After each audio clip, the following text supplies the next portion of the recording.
Bayangkan kamu lagi duduk di teras rumah sambil menikmati kopi setelah pulang kerja. Badan capek, pikiran mulai tenang, dan untuk beberapa menit kamu akhirnya punya waktu buat mikir. Lalu tiba-tiba muncul satu pertanyaan yang mungkin sudah lama ada di kepalamu. Apa aku resign saja ya? Aku ingin coba mulai usaha. Kamu ingin punya sesuatu yang kamu bangun sendiri. Ingin punya penghasilan yang tidak bergantung pada gaji bulanan. Ingin merasa hidupmu bergerak, bukan cuma rutinitas yang itu-itu saja. Tapi belum lama semangat itu muncul, langsung datang pikiran lain yang bikin kamu ragu. Aku bahkan gak tahu harus mulai dari mana. Ilmu bisnis nol, pengalaman usaha belum ada, modal terbatas, dan yang paling bikin takut, bagaimana kalau gagal? Bagaimana kalau uang yang kamu kumpulkan bertahun-tahun habis sebelum usahanya sempat berkembang? Atau mungkin kamu bukan karyawan, mungkin kamu baru lulus sekolah dan belum dapat kerja. Atau kamu sedang menganggur, masih disupport orang tua yang sebenarnya juga bukan orang kaya. Kamu ingin mandiri, ingin mencoba usaha, tapi lagi-lagi pertanyaannya sama. Harus mulai dari mana? Banyak orang ingin usaha, banyak yang punya niat, tapi yang bikin mereka berhenti bahkan sebelum mulai adalah kebingungan di langkah pertama.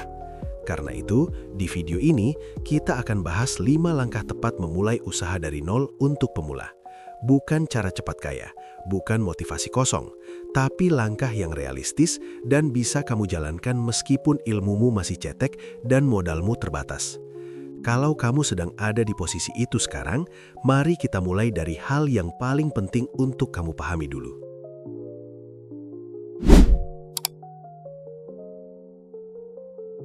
Sebelum kita masuk ke langkah pertama, ada satu hal yang perlu kamu terima dulu dengan jujur.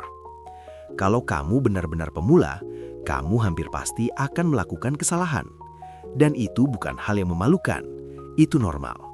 Yang sering jadi masalah bukan salahnya, tapi karena kesalahan itu terlalu mahal. Banyak orang gagal bukan karena tidak niat, bukan karena malas, tapi karena mereka memulai usaha dalam kondisi belum paham apa-apa, lalu langsung mengambil keputusan besar. Sebagai pemula, kamu belum tahu banyak hal. Kamu belum tahu supplier mana yang benar-benar bagus dan konsisten. Belum tahu cara menghitung biaya dengan detail. Belum tahu menentukan harga yang sehat. Belum tahu bagaimana cara menjual yang efektif. Bahkan seringkali belum tahu apakah produk yang kamu pilih benar-benar dibutuhkan pasar. Hal-hal seperti itu tidak bisa dipelajari hanya dari menonton video atau membaca buku. Kamu baru benar-benar mengerti setelah menjalaninya. Dan disinilah banyak orang terpeleset. Mereka terlalu fokus membayangkan hasilnya. Untung besar, usaha berkembang, bisa resign. Tapi lupa bahwa di awal, fase yang paling penting bukan soal untung, melainkan soal bertahan dan belajar. Kalau dari awal kamu sudah salah langkah dan kerugiannya besar, kamu mungkin tidak punya kesempatan kedua. Jadi sebelum kita bicara soal berkembang, kita perlu bicara soal bagaimana memulai dengan cara yang paling aman. Dan itu dimulai dari langkah pertama.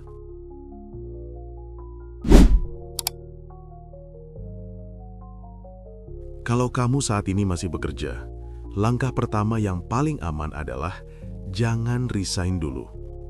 Saya tahu, mungkin justru itu yang paling sering kamu pikirkan. Setiap kali capek, setiap kali merasa hidupmu cuma rutinitas, muncul keinginan untuk berhenti dan fokus membangun sesuatu yang benar-benar milikmu sendiri. Dan secara emosi, itu terasa seperti keputusan yang berani. Tapi sebagai pemula, kamu tidak sedang butuh keputusan yang berani. Kamu butuh keputusan yang aman. Karena usaha di awal hampir tidak pernah langsung stabil. Bulan pertama bisa saja sepi. Bulan kedua mungkin masih belum balik modal. Bahkan beberapa bulan pertama lebih banyak belajar daripada untung. Kalau kamu resign sekarang, kamu sedang menaruh 2 beban sekaligus di pundakmu. Membangun usaha dan membiayai hidup. Dan tekanan itu sering membuat orang mengambil keputusan yang salah. Baru sepi sedikit, panik. Baru rugi sedikit, merasa usaha ini tidak cocok. Belum balik modal, sudah ingin berhenti. Padahal, bisa jadi usahanya sebenarnya punya potensi. Hanya saja kamu tidak memberi waktu dan ruang untuk bertumbuh. Gaji tetap itu bukan musuh usaha. Justru itu pelindungmu. Itu memberi kamu ruang untuk salah tanpa langsung hancur. Itu membuatmu bisa belajar tanpa rasa takut yang berlebihan. Bangun usahamu pelan-pelan di samping pekerjaanmu. Uji coba dulu, perbaiki dulu, pahami dulu ritmenya. Kalau nanti sudah stabil, sudah jelas alurnya, barulah kamu pikirkan langkah berikutnya. Resign itu keputusan lanjutan, bukan langkah pertama. Dan kalau kamu saat ini memang tidak bekerja, maka yang perlu kamu jaga adalah pengeluaran dan ekspektasimu. Jangan mulai usaha dalam kondisi hidupmu sudah tertekan dari awal. Karena memulai usaha dari posisi terdesak, itu seperti belajar berjalan di atas tali tanpa pengaman. Tujuan kita di awal bukan terlihat berani, tapi bertahan.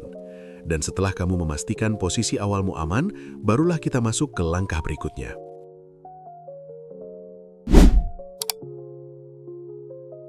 Kalau kamu sudah memastikan posisimu aman, sekarang pertanyaan berikutnya adalah, usaha apa yang harus kamu mulai?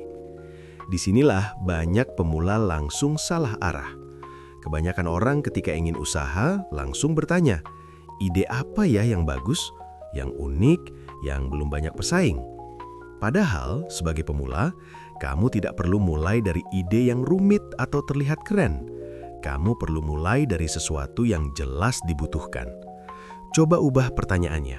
Bukan lagi usaha apa yang bagus, tapi masalah apa yang sering dialami orang di sekitarku.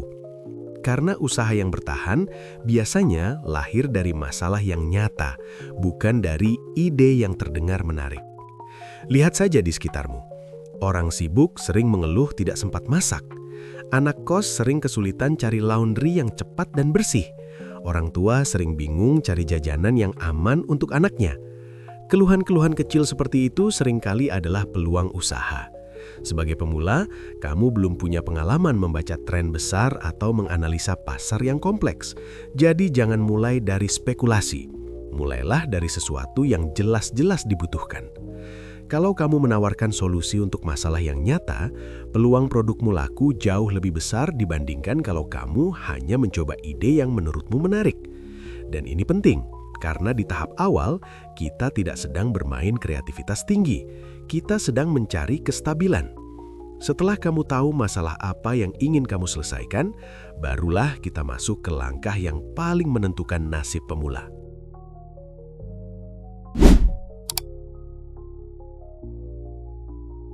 Kalau ada satu kesalahan terbesar yang sering dilakukan pemula, itu adalah memulai terlalu besar. Semangatnya besar, niatnya besar, harapannya besar, tapi ilmunya masih sangat dasar. Dan ini bukan menghina, ini kenyataan yang harus kita akui supaya tidak tersandung di awal. Sebagai pemula, kamu belum tahu banyak hal. Kamu belum tahu detail biaya yang sering tersembunyi. Belum tahu pola naik turunnya permintaan, belum tahu cara menghadapi komplain, belum tahu bagaimana cara menjual dengan konsisten. Semua itu tidak bisa kamu kuasai hanya dengan menonton video atau membaca buku. Kamu baru benar-benar paham setelah menjalankannya sendiri. Artinya, di awal, kamu hampir pasti melakukan kesalahan. Dan sekali lagi, masalahnya bukan pada kesalahannya. Masalahnya ada pada seberapa mahal harga kesalahan itu. Misalnya, kamu ingin usaha ternak ayam. Sebagai pemula, jangan langsung mulai 100 ekor hanya karena berpikir semakin banyak semakin cepat untung. Kamu belum tahu pakan mana yang benar-benar efisien, belum tahu pola penyakit, belum tahu bagaimana menjaga kandang tetap stabil, belum tahu jalur jualnya konsisten atau tidak. Kalau kamu langsung 100 ekor dan ternyata salah pakan atau salah perawatan, kerugiannya bisa besar. Dan ketika kerugiannya besar, seringkali semangatmu ikut habis. Bandingkan kalau kamu mulai 5 ekor dulu. Kalau salah, rugimu kecil. Kalau ada masalah, kamu masih bisa evaluasi. Kalau cara jualnya kurang pas, kamu masih punya ruang untuk memperbaiki. Mulai kecil bukan berarti kamu tidak serius. Justru itu tanda kamu berpikir panjang. Di tahap ini, tujuanmu bukan langsung untung besar. Tujuanmu adalah membangun pengalaman tanpa menghancurkan modal. Modal kecil adalah strategi perlindungan bagi pemula. Karena ketika kamu masih belajar, yang paling penting bukan terlihat besar, tapi tetap hidup cukup lama untuk jadi lebih baik. Dan setelah kamu mulai kecil, ada satu hal yang harus kamu siapkan secara mental.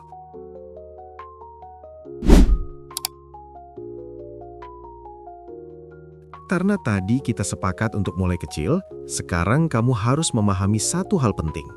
Kemungkinan besar kamu tetap akan rugi di awal.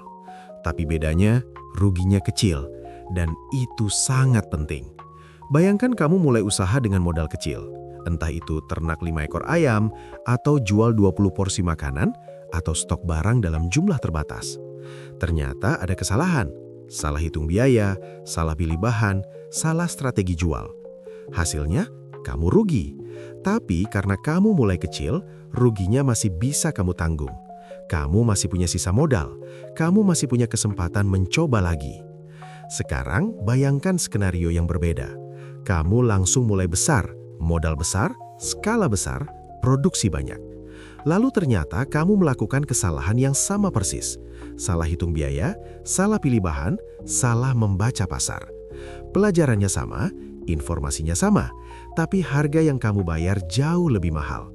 Padahal yang kamu pelajari dari rugi kecil dan rugi besar itu sebenarnya tidak jauh berbeda.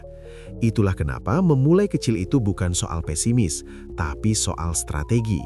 Karena sebagai pemula, kamu sedang membeli pengalaman, dan pengalaman itu pasti ada harganya. Pertanyaannya bukan apakah kamu akan membayar, tapi apakah kamu membayar dengan harga kecil atau harga yang menghancurkan. Ketika kamu mulai kecil, setiap kerugian menjadi pelajaran yang masih bisa ditanggung. Kamu bisa evaluasi, kamu bisa perbaiki, kamu bisa mencoba lagi dengan sisa modal yang masih aman. Tapi ketika kamu mulai besar, satu kesalahan saja bisa membuatmu kehilangan kesempatan kedua. Dan dalam usaha, kesempatan kedua itu sangat berharga. Jadi jangan takut rugi kecil. Takutlah pada rugi besar ketika ilmumu belum cukup. Karena tujuan fase awal ini bukan langsung untung besar, tapi mengumpulkan pengalaman sebanyak mungkin dengan risiko sekecil mungkin. Dan setelah kamu beberapa kali jatuh bangun dengan kerugian yang masih aman, mulai memahami pola, mulai lebih stabil, barulah kamu masuk ke tahap berikutnya.